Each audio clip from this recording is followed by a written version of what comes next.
Y ya estamos para ir a nuestra sección favorita, hablar de salud, ¿no es cierto?, en fácil, y poder incentivarlo a usted, que a veces está con un problema, a que acuda a un centro médico. Aquí estamos junto a nuestra doctora Marcela Araya, como todos los jueves, que nos acompaña, que es la directora médica de Clínica Merced, y también hoy día nos acompaña la doctora Jennifer Aguilar, médico cirujano, especialista en gastroenterología.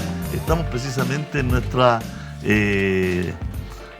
columnas de gastroenterología, medicina interna. Hoy día vamos a hablar del colon irritable, el dolor abdominal. Así es. ¿No es cierto? Sí. Bueno, esto se habla mucho, me imagino, doctora, porque es una pregunta recurrente, imagino, en Clínica Merced.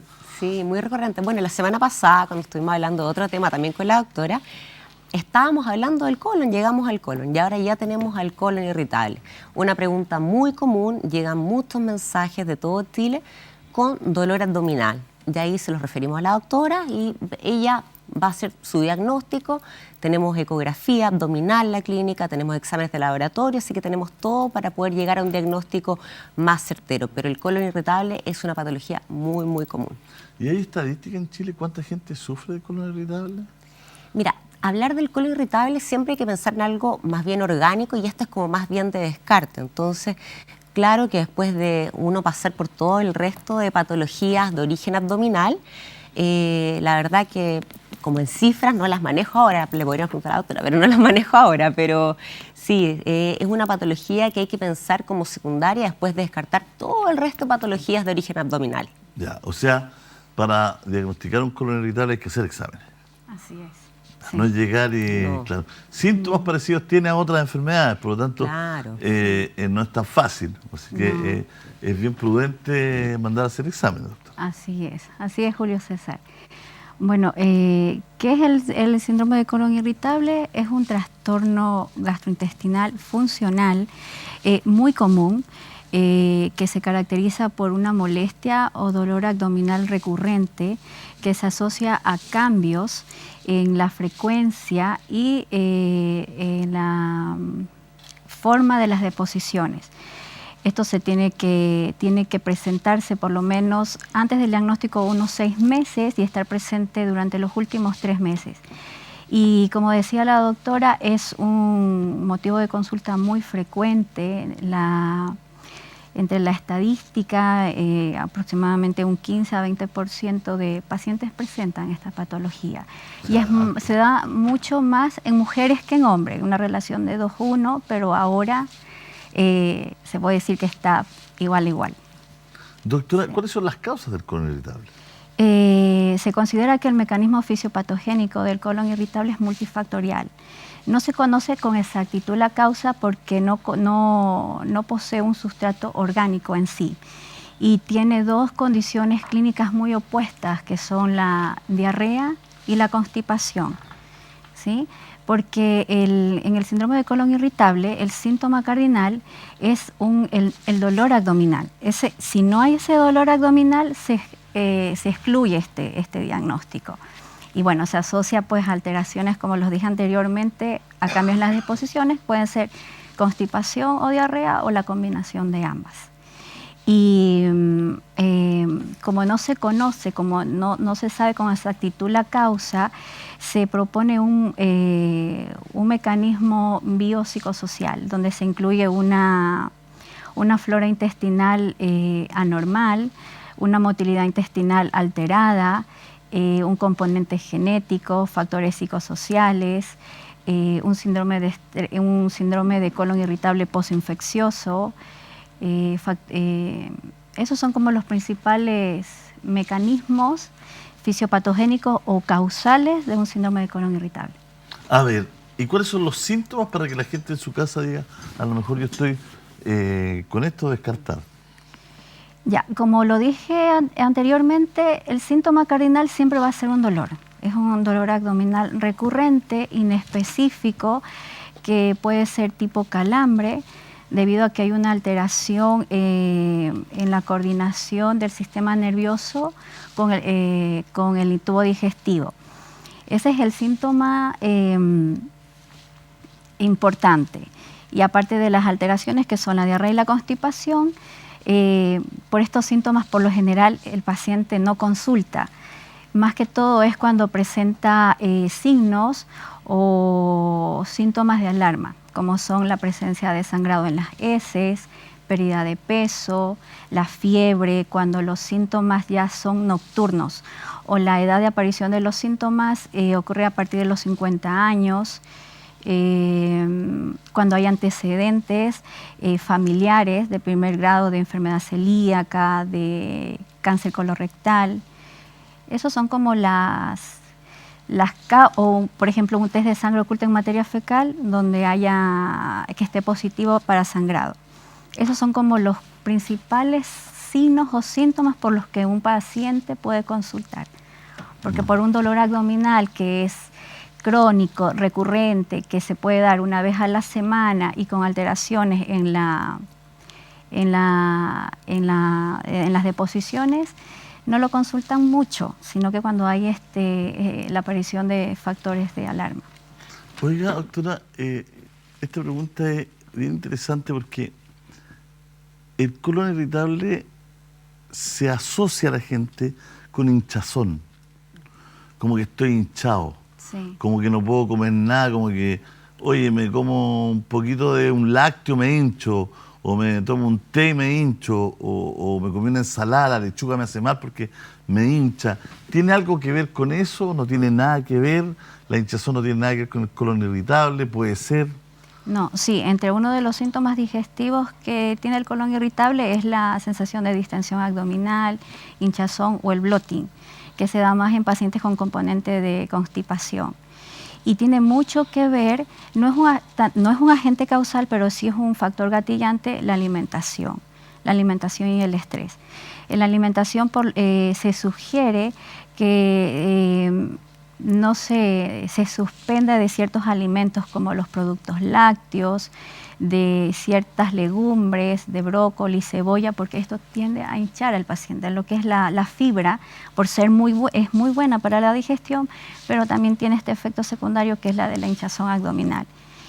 Entonces, pues, se le sugiere a los pacientes que hayan como cambios en el estilo de vida. Ya. Y en esto, pues, evitar esto cierto, no es que suprimirlos, pero sí como que consumirlos en menos cantidad.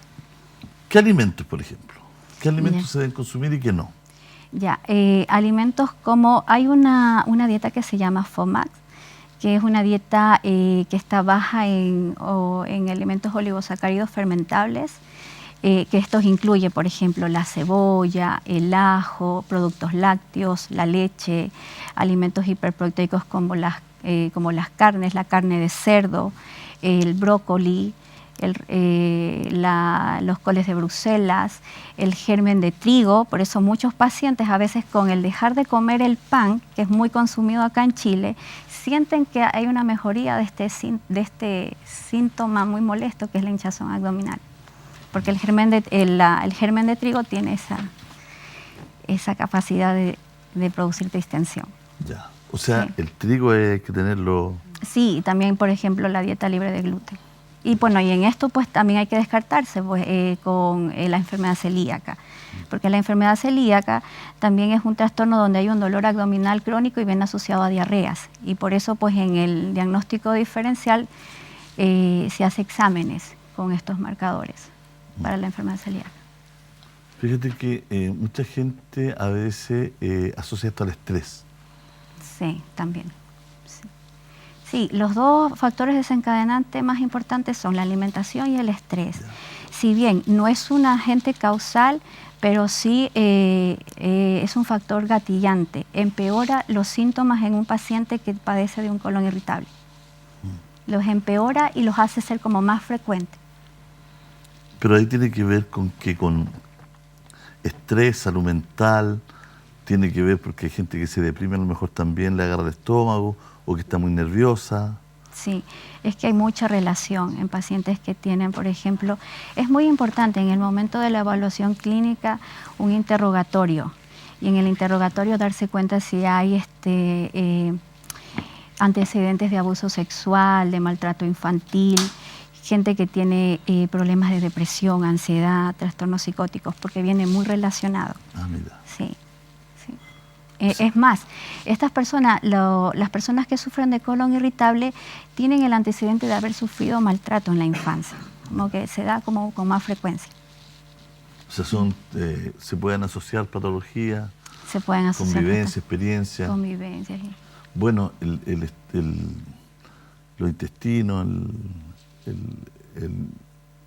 el colon, básicamente, y otros órganos del sistema digestivo están muy asociados con el sistema nervioso, ¿no? Sí, tiene mucho que ver. Cuando alguien decía en el colegio, estoy nervioso, me duele la guatita, es súper intuitivo, sí. súper instintivo. O la mamá que te decía, oh, estoy nerviosa, se me apretó la guata. Es como súper intuitivo, instintivo, pero algo hay ahí. Sí, es un gatillante muy, muy importante cuando uno va a dar una lección, cuando tiene que ir a una entrevista de trabajo, unos se van en diarrea, otras se constipan. Más las mujeres somos de tendencia a constiparnos, los hombres son como más de digestivo. Claro. Sí. Entonces ahí como que uno va viendo la importancia que tiene. Sí, entonces, tiene ¿te llegan mucho que muchos ver. pacientes de enfermedades gastroenterológicas por temas nerviosos? Ay, sí, muchos. La mayoría me dicen que son ansiosos, muchos toman ansiolíticos, tienen mucho estrés y es que todos estamos expuestos al estrés ahora, en la actualidad. Bueno, y ahí sí que hay que tener un tratamiento súper multidisciplinario, ¿no? Sí, sí. Porque una persona que esté estresada, que tome pastillas, quizás para su tema, no está libre de que además tenga que comer bien. Tiene que comer. Quizás con mayor razón, que tenga que alimentarse bien. Dormir bien. Dormir bien. Dormir bien, el incorporar a su vida diaria la actividad física. Sí, y uno de los pilares fundamentales en el tratamiento del colon irritable básicamente es poder crear una buena relación entre médico-paciente. Poder explicarle adecuadamente sobre la enfermedad, sus causas, que es una enfermedad crónica que no provoca cáncer, que se puede controlar, también proporcionarle contención y también seguridad al descartar causas orgánicas, porque eso es lo que nos preocupa siempre, al tener un dolor abdominal o diarreas o constipación, siempre llegan con esa angustia de que tienen un dolor un dolor de largo tiempo, que vienen con diarreas, que les preocupa, aparte de que es algo muy molesto, incómodo, les preocupa de tener cáncer. Pero lógico. sí. Bueno, ¿a quién no? ¿Cómo se trata esta enfermedad en la clínica Mercedes, Marcela? Bueno, van directamente con la doctora descarta estas causas porque además solicita inmediatamente una ecografía, tenemos radiólogo, así que puede hacer una diferencia también de patología con una eco abdominal. ¿Esa ecografía se hace ahí mismo en la clínica? Ahí mismo en la clínica, sí. Y también tenemos exámenes de laboratorio, así que el paciente también puede pasar e ir a tomarse los exámenes dentro de la clínica. Y están en la noche, están dentro de las 24 horas. Ya, o sea, se puede tomar un examen de sangre, una ecografía, sí. Todo en la clínica. Sí. Ya el otro día puedo volver, estoy hablando, ¿no es cierto? En caso supuesto, puedo leer el otro día o cuando sea la consulta y ya tener sus exámenes. Sus exámenes y puede tener la consulta con la doctora. Sí. Ya tomar al tiro las medidas, ¿no? Así, ahí seguir las indicaciones que son necesarias. Es bien importante porque a veces, claro, uno dice voy a tener que dar vueltas, tumbos por aquí, tumbos por allá. Y acá uno llega donde la doctora, pasa más allá, se vuelve donde la doctora y ya tiene todo avanzado, digamos, un diagnóstico más o menos por dónde va a ir el tratamiento. Exacto. Así es. Claro. Sí. Estos tratamientos son dietas, siempre. Sí. De una forma, estas horas de sueño, ¿no es cierto? Un poquito de deporte, el estrés, el estrés, y algunos medicamentos, ¿no? Sí, hay ciertos medicamentos. En cuanto a lo que es terapéutica, depende de la severidad de los síntomas y del síntoma cardinal. En este caso, el síntoma cardinal siempre va a ser el dolor. Hay que manejarlo con... bueno, antes de eso, hay que saber de que en la actualidad no existe existen solamente tratamientos para controlar los síntomas, más no para tratar la enfermedad. ¿Sí? No hay algo que cambie sustancialmente el mecanismo del colon irritable.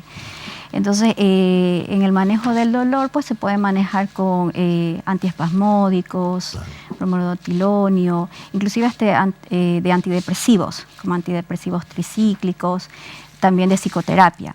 Cuando el colon irritable viene asociado con constipación, lo que se sugiere es dieta. En las tres va a ser siempre dieta, una dieta balanceada, pero en este caso, cuando es de constipación, es una dieta rica en fibra, una hidratación abundante, actividad física, psicoterapia, laxantes osmóticos en tales casos, y cuando hay componentes diarreicos también se utilizan antidiarreicos como la loperamida, dieta baja en FODMAP y también pues medidas nutricionales. O sea, hay que ser disciplinado. Sí, pues Hartas depende de cositas cada para caso. poder arreglar. Sí. Bueno, ahí están los médicos también encima en Clínica Merced para ayudarlo. Sí, Le estamos agradezco, para doctora. servirle. Nos sirvió mucho. A ver, Sí. colon irritable que es tan recurrente en nuestro país. Sí, Un es abrazo. muy frecuente. Gracias, Marcela. Gracias. Muchas gracias a las dos. Y Gracias. nosotros seguimos. Muchas gracias a ustedes por la sintonía, por el cariño. Nos encontramos mañana. Chao, chao.